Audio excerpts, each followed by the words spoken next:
कि जितने मुसलमान हैं वो हमारे हिंदू ही हैं।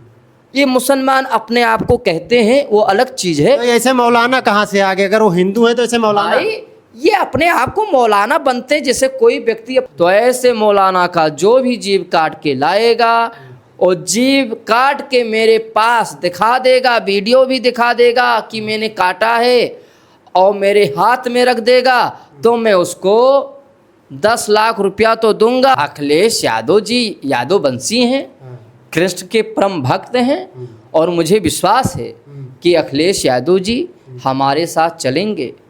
दोस्तों नमस्कार, मैं हूं अमरेश। आज मैं अयोध्या में हूं। सर विष्णुदास जी बात करने के लिए हैं। एक मौलाना ने भगवान श्री कृष्ण पर टिप्पणी किया है और उन्होंने कहा है कि भगवान श्री कृष्ण 5 वक्त के नमाजी थे। महाराज जी क्या कहेंगे जिस तरह से उस मौलाना ने भगवान श्री कृष्ण को कहा है 5 वक्त के नमाजी थे?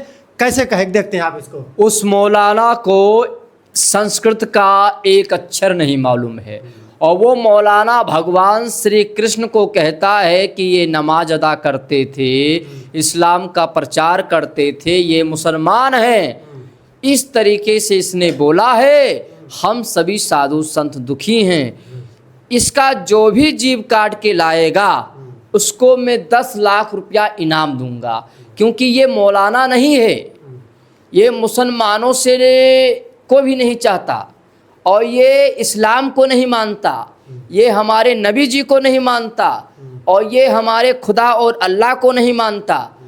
इसीलिए इस तरीके से ये बोला है। मैं तो कहता हूँ सारे मुसलमान भाई एकजुट हो करके इस मौलाना को बहिष्कार करें। अगर ये अल्लाह और खुदा को मानते हैं तो मैं आपको बता दूं, इस मौलाना ने जो भी बोला है वो गलत शब्द बोला है। गीता के श्लोक का अर्थ अनर्थ बोला है। मैं एक चीज़ और बता दूं, उसको गीता छोड़ो, उसको यही नहीं मालूम है कि श्लोक क्या है और मंत्र क्या है, छंद क्या होता है, अक्षर क्या होता है, मंत्रा क्या होता है, शब्द कैसे निर्माण होते हैं, उसको कोई ज्ञान नहीं है। तो ऐसे मौलाना का जो भी जीव काट के लाएगा और जीव काट के मेरे पास दिखा देगा, वीडियो भी दिखा देगा कि मैंने काटा है और मेरे हाथ में रख देगा, तो मैं उसको 10 लाख रुपया तो दूंगा, मगर साथ साथ में उसका सम्मान भी करूंगा। अच्छा, इस मौलाना का जब जीव कट जाएगा तो यह मौलाना सनातन के खिलाफ नहीं बोलेगा, क्योंकि जीव जब पूरे तरीके से किसी का भी कट जाता है तो वह व्यक्ति गूंगा हो जाता है। नहीं, सवाल ये आता है कि लगातार कई मौलाना सनातन धर्म के देवी देवताओं पर टिप्पणी करते हैं। योगी सरकार है, केंद्र में मोदी सरकार है, उसके बावजूद इनके अंदर डर नहीं आ रहा है। कहाँ से इनको हिम्मत में? डर नहीं आएगा। योगी की सरकार हो चाहे मोदी की, इसका जीव कट जाए बस। हाँ, क्या मांग करते हैं आप? योगी जी से क्या मांग करते हैं? मैं योगी जी से मांग नहीं करता हूँ, मैं कहता हूँ इसका जीव कट जाए बस। चाहे योगी जी काटें चाहे मोदी जी काटें, जीव कटना चाहिए। हाँ। अच्छा, जिस तरह से कृष्ण जन्मभूमि का मुद्दा धीरे धीरे गर्माता जा रहा है, समाजवादी पार्टी के राष्ट्रीय अध्यक्ष अखिलेश यादव जी अपने आप को यदुवंशी कहते हैं और कृष्ण के वंशज भी यदुवंशी लोग अपने आप को मानते हैं। क्या कहेंगे इसको लेकर के? आप उनको किस तरह से आगे आना चाहिए? बिल्कुल, अखिलेश यादव जी यादव वंशी हैं, कृष्ण के परम भक्त हैं और मुझे विश्वास है कि अखिलेश यादव जी हमारे साथ चलेंगे। 9 अगस्त में शामिल होंगे, मैं निमंत्रण दे रहा हूँ। और अखिलेश यादव भी जामा मस्जिद में हनुमान चालीसा का पाठ करेंगे। हाँ, देख लीजिएगा। हाँ, मौलाना ने जिस तरह से शब्द कहा उस पर कोई टिप्पणी नहीं आई सपा नेताओं की? नहीं आएगा। इसलिए नहीं आएगा कि ये जो मौलाना हैं ये केवल मौलाना के विषय में अखिलेश यादव नहीं बोल सकते। साधु संतों के बारे में बोलेंगे, पंडितों के बारे में बोलेंगे, बीजेपी के बारे में बोलेंगे, राम चढ़ावा, जो राम मंदिर चढ़ावा चोरी का मामला सामने आया उसको लेकर के बोलेंगे, मंदिरों को लेकर के बोलेंगे, घोटालों को लेकर के बोलेंगे। मैं इनकी ये हिम्मत नहीं है कि मौलानों पर बोल दें। नहीं, आप क्या मानते हैं कि सच्चे सनातनी हैं? अब सच्चे सनातनी अगर होते तो मेरे विचार से जो कृष्ण भगवान को मुसलमान बताया तो उसका विरोध तो करते अखिलेश यादव जी। हम विरोध नहीं कर रहे हैं, ये गलत है। हाँ, अगर वो सच्चे सनातनी नहीं है, वहाँ केदारेश्वर महादेव मंदिर बनवा रहे हैं भगवान श्री कृष्ण अच्छी का। बात है, मंदिर बना रहे हैं, अच्छी बात है, बनाना चाहिए। मौलाना ने जो बोला उसका भी विरोध करना चाहिए। क्यों नहीं कर रहे हैं? मैं पूछ रहा हूँ, क्यों नहीं कर रहे हैं? क्यों नहीं कर रहे हैं आप बताओ? कोई जवाब है आपके पास? बोलो, क्यों नहीं कर रहे हैं? उनकी क्या विचारधारा है? तो समझिए आप मेरी ये तो आप संत हैं, महामंडलेश्वर हैं, आपसे ज़्यादा हमारे पास अनुभव थोड़ी ना है। तो मैं बता दिया ना हाँ। कि मौलाना के लिए वो नहीं बोल पाएंगे, बस इतना समझ जाओ। हाँ, कारण मत जानो। हाँ, कारण जान जाओगे तो ठीक नहीं है, और मैं चाहता हूँ कारण कोई ना जाने, वही अच्छा है। हाँ, योगी जी, मोदी जी के लिए क्या आपकी विचार है, क्या कहेंगे? देखो, योगी मोदी अवतारी पुरुष हैं। मैं योगी मोदी को भगवान समझता हूँ। क्यों समझता हूँ? भाई, मोदी जी जब से आए तब से भारत विश्व गुरु की राह पर चल रहा है। मोदी योगी के माध्यम से ही राम मंदिर का फैसला कोर्ट ने सुनाया। मोदी योगी के माध्यम से ही भूमि पूजन हुआ, प्राण प्रतिष्ठा हुआ।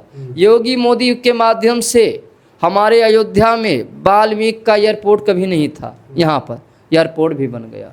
और हमारे योगी मोदी के माध्यम से आप जाइए, स्टेशन देख लीजिए, इतना सुंदर स्टेशन है कि पूरे विश्व में इस तरीके से स्टेशन नहीं है कि जहाँ पर आराम भी मिले श्रद्धालुओं को।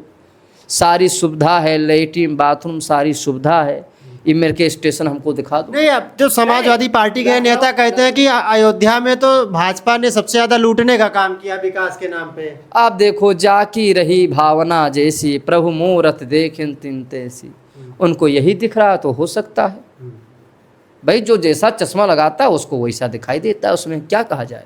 एक तरफ आप सनातनी भी उनको कहते हैं, दूसरी तरफ सनातन का वो विरोध भी कर रहे हैं, तो कैसे सनातनी हो गए जब सनातन का विरोध करते हैं? सनातन का विरोध करने वाला को जनता ही बताएगी कि ये सनातन विरोधी हैं कि सनातनी हैं। अब मैं महात्मा हूँ, मैं क्या कहूँ? ज़्यादा से ज़्यादा महात्मा अनुचित शब्द नहीं बोल सकता है ना। अच्छा, उत्तर प्रदेश में योगी सरकार लगातार जो सरकारी ज़मीनों पर अवैध तरीके से कब्जा करके मस्जिद बनाई गई, ईदगाह बनाया गया, इस पे बुलडोजर की कार्रवाई कर रही है। बिल्कुल बिल्कुल, जितने भी मदरसे हैं, मस्जिद हैं, अगर वह गैर कानूनी है, अवैध तरीके से निर्माण किया गया है, तो बुलडोजर चलना ठीक है, अच्छी बात है। ये विष्णुदास की मांग है? नहीं, हमारी मांग नहीं, पहले समझो मेरी बात। कोई मुसलमान भी चाहता है ये बात, अवैध तरीके से कोई भी निर्माण हो।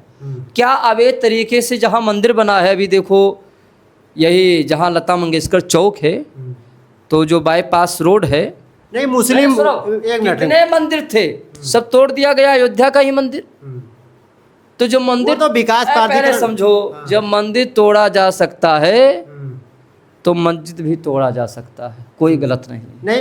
मुस्लिम मौलानाओं का कहना है कि योगी सरकार ये मुसलमानों को दबाने के लिए उनके धार्मिक मुसलमान को कोई नहीं दबा सकता भाई। मुसलमान भी तो सनातनी है। कहाँ मुसलमान है वो जो तुम कहते हो मुसलमान? भाई यही तो मुसलमान सनातनी है, तब का हिंदू है। बार बार तो कहते हैं कि मुसलमान, फिर बात इस्लाम को मानते हैं, फिर उल्टा सीधा बोल रहे हो तुमको बोलने का ज्ञान नहीं है। पहले बात समझो, यहाँ पृथ्वी पे आके सब मुसलमान बने, कोई चमार बना, कोई यादव बना, कोई पंडित बना, कोई ये बना। हमारे शास्त्र में लिखा है, जन्मते जायते शूद्रः, जन्म से ही वह व्यक्ति शूद्र है। तो जब जन्म से शूद्र है तो कहाँ मुसलमान हो गए? अच्छा, जो तुम कहते हो मुसलमान, भैया जब मुसलमान के घर में कोई बच्चा जन्म लेता है तो वो हिंदू रहता है। मुसलमान तो वो कब बनता है? जब मुसलमानी होती उसकी। मुसलमानों में जा कर के देख लो, मुसलमानी होती है, तो मुसलमानी होता है, इसीलिए वो मुसलमान कहलाता है। मगर मुसलमान नहीं है। सारे भारत की जितने मुसलमान हैं वो हमारे हिंदू ही हैं। ये मुसलमान अपने आप को कहते हैं, वो अलग चीज़ है। तो ऐसे मौलाना कहाँ से आ गए? अगर वो हिंदू है तो ऐसे मौलाना? ये अपने आप को मौलाना बनते, जैसे कोई व्यक्ति अपने आप को प्रधानमंत्री बने। भाई उसका प्रधानमंत्री तो जनता बात समझो, कोई अपने आप को प्रधानमंत्री कहे, कोई ब्रह्मांड गुरु कहे, तो कहने से क्या मतलब। उसी प्रकार से अब मुसलमानी हुआ, मुसलमानी होने के बाद धीरे धीरे पढ़ाई कर लिए ज़्यादा, अपने कुरान ये सब की जानकारी हो गया, मौलाना हो गए। हाँ, और क्या, इनकी जात नहीं है, ये जन्म से हिंदू हैं, बात समझो। यानी कोई ये मुसलमान नहीं है? कोई नहीं मुसलमान, कोई नहीं मुसलमान। हाँ, कोई मुसलमान नहीं, सच्चाई बता दो। भारत के जितने मुसलमान हैं सब हिंदू हैं। हाँ, सब हिंदू हैं, कोई मुसलमान नहीं है। इस बात को समझना पड़ेगा आपको, एक गहराई है। और जो मुसलमान कहता है अपने आप को, वो उसका विचार जाने, मगर जो भी मुसलमान कहता अपने आप को, वो हमारे पास आ जाए। मैं उससे पूछूंगा कि तुम कैसे मुसलमान हो, तुम्हारा क्या चिन्ह है, क्या सबूत है कि तुम मुसलमान हो। हाँ, हमको चिन्ह बता देगा, मैं मान लूंगा मुसलमान। हाँ, और उससे ये भी पूछूंगा कि क्या मुसलमान जन्म से होता है कि बाद में होता है। बस बात खत्म। हाँ, बड़ी बात कह दी महाराज, बड़ी बात। हाँ हाँ। तो आखिरी में उस मौलाना को क्या संदेश देंगे अपने सनातनी लहजे में? वो मौलाना को यही कहता हूँ कि तुम्हारी जीभ काट लिया जाएगा। हाँ, ठीक है, ठीक है। अभी आपने देखा हमारे साथ थे महामंडलेश्वर विष्णुदास जी महाराज जी, इन्होंने अपनी बात रखी। इस पूरी खबर पर आपकी क्या राय, कमेंट कीजिएगा। मिलते हैं किसी और जगह से किसी और खबर के साथ। नमस्कार।